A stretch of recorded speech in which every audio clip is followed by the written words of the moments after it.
Start. मैं robin Sharma Dwarka में रहता हूँ। मैं एक सामाजिक कार्यकर्ता हूँ और मैं बराबर द्वारका के विषयों को प्रशासन के सामने लेके आता हूँ, जिससे द्वारका में रहने वाले लोगों की जान माल की सुरक्षा की जा सके। मैं अभी सेक्टर 11 डीडीए पार्क पे खड़ा हूँ, जहाँ डीडीए का फ्लावर शो हो रहा है। बहुत ही ग्रैंड फ्लावर शो है, बहुत ही खूबसूरत फ्लावर शो है।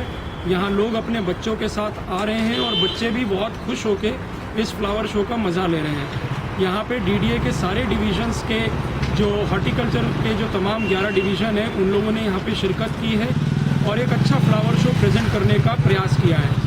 परंतु इस फ्लावर शो से मुताल्लिक मेरे कुछ सवालात हैं जो मैं डीडीए से करना चाहूँगा कि जब हम लोग यहाँ पर इस फ्लावर शो में आए, आते ही बड़ा अफसोस हुआ जब हमने यहाँ पर देखा कि यहाँ पर गेट ही नहीं है। ये गेट टूटा हुआ है। लाखों रुपए खर्च करके मुझे लगता है यहाँ पर ये फ्लावर शो आयोजित किया गया और उसमें भी ये टूटा गेट जब मैंने देखा तो मुझे अफसोस हुआ कि द्वारका की कैसी भद्दी तस्वीर पूरे संसार में देखी जाएगी, इस बात का मुझे खेद है। साथ ही जब मैं आगे गया तो मैंने देखा कि जो यहाँ पर ये आप देख रहे होंगे, अभी नया इन्होंने सफ़ेदी पूरे बाउंड्री वॉल की है। ये आगे जब हम चलते हैं तो करीब 5-7 फुट ये बाउंड्री वॉल पूरा टूटा हुआ है, जिसको बंद करने का कोई प्रयास नहीं किया गया। और यहाँ पर मुझे लगता है कि पिछले 2 महीने से इस फ्लावर शो की तैयारी हॉर्टिकल्चर डिपार्टमेंट कर रहा है। थोड़ा आगे चलने पर मैंने फिर देखा कि वहाँ पर बच्चे झूले झूल रहे थे और उन झूलों के आसपास कोई बैरिकेडिंग नहीं थी। डीडीए का ये फ्लावर शो पार्क में हो रहा है और इस फ्लावर शो के दौरान ये टिकट 20 रुपये का मैंने स्वयं खरीदा है बच्चे को झूला झुलाने के लिए। यहाँ पर कमर्शियल एक्टिविटी की जा रही है डीडीए के द्वारा और उसके बाद सामने की तरफ फूड स्टॉल्स हैं। उस फूड स्टॉल में एलपीजी सिलेंडर्स रखे गए हैं। अगर कोई भी हादसा वहाँ पर होता है तो उससे बचाव के लिए भी डीडीए के पास में कोई साधन नहीं है। ना तो मुझे वहाँ फायर एक्सटिंग्विशर नज़र आए, ना सैंडबैग्स नज़र आए और ना ही वहाँ पर अलग से वाटर टैंक नज़र आया, जो अमूमन फायर सेफ्टी के लिए यूज़ किए जाते हैं इस तरह के फंक्शंस में। क्योंकि कभी भी हम रामलीला या कोई भी धार्मिक आयोजित करते हैं या कोई फंक्शन आयोजित करते हैं तो वहाँ पर फायर विभाग के द्वारा इन सभी चीज़ों को बोला जाता है रखने के लिए। और जहाँ तक ये झूले लगे हैं, इसकी भी जो मैंने उनसे पूछा कि क्या इसका लाइसेंस है, तो झूले वाले ने मुझे ये कहा कि जी मुझे लाइसेंस की कोई जानकारी नहीं है, हो सकता है डीडीए वालों ने लिया हो।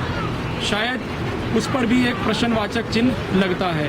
थोड़ा आगे चलने पे हमने महसूस किया कि बहुत सारे नेकेड वायर्स हैं, हाई टेंशन की तार है, हाई टेंशन के पोल है और उस पोल के बीचों बीच बेंच लगाया हुआ है हॉर्टिकल्चर डिपार्टमेंट ने। मुझे नहीं समझ में आया कि हाई टेंशन के पोल के नीचे आपने बेंच क्यों लगाया है। क्या ये लोग वहाँ पर एक्सपेरिमेंट कर रहे हैं कि कोई व्यक्ति आके बैठे और उस पर किस प्रकार से बिजली गिरेगी और उस व्यक्ति की जान कैसे जाएगी? ये शायद शोध का विषय नहीं है। इसके लिए चिंतन करना होगा डीडीए को कि कैसे उनका हॉर्टिकल्चर डिपार्टमेंट किस दिशा में काम कर रहा है। उसके बाद जो भी वहाँ पर हमने देखा, एक छोटा सा बच्चा वहाँ पर खेल रहा था एक गड्ढे के साथ में, जहाँ से पूरे इलेक्ट्रिकल कनेक्शंस गए हैं, नेकेड इलेक्ट्रिकल वायर्स हैं। ये भी बहुत ही खतरनाक सूचक है। यहाँ के जो लोग आ रहे हैं, मेरा यही मानना है कि वो लोग सब राम भरोसे यहाँ पर आए, क्योंकि प्रशासन उनकी सुरक्षा का कोई ध्यान नहीं रख रहा है। डीडीए और दिल्ली पुलिस के द्वारा सुरक्षा का कोई पुख्ता इंतजाम यहाँ पर नहीं है।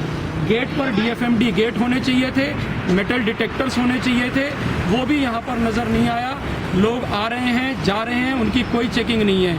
3 दिन पहले लश्कर-ए-तोयबा के 2 टेररिस्ट पकड़े गए हैं दिल्ली में। उसके बाद भी इतने बड़े आयोजन में सुरक्षा का कोई इंतज़ाम नहीं है। ये स्वयं इस बात को बताता है कि किस प्रकार से प्रशासन जो है लोगों की जान के साथ में कितनी संजीदगी से प्रयास कर रही है बचाने के लिए। ये आपके सामने है। मैं रॉबिन शर्मा द्वारका से।